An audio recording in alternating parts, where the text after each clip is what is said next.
Tak ramai yang tahu, Uthman satu-satunya lelaki yang menikahi dua puteri Rasulullah, iaitu Ruqayyah dan Ummul Kalsum. Sebab itu dia digelar Zunnurain, iaitu pemilik dua cahaya.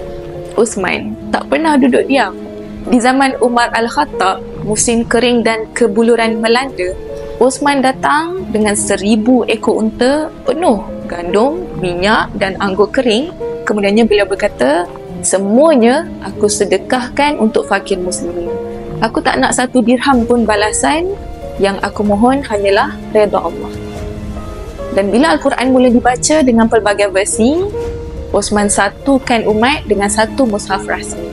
Mushaf itu disusun dengan sangat teliti, disalin dan diedarkan ke seluruh negara Islam ketika zaman beliau menjadi khalifah, dan yang lainnya dibakar demi kesatuan umat. Inilah rasam Uthmani, Al-Quran yang kita baca hari ini.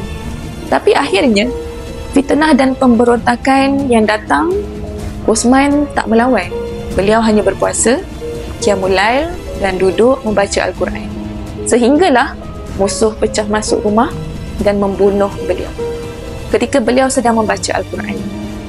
Beliau seorang yang pemalu, tapi hatinya paling berani. Apabila Islam menuntut pengorbanan, beliau sentiasa berusaha menjadi yang pertama.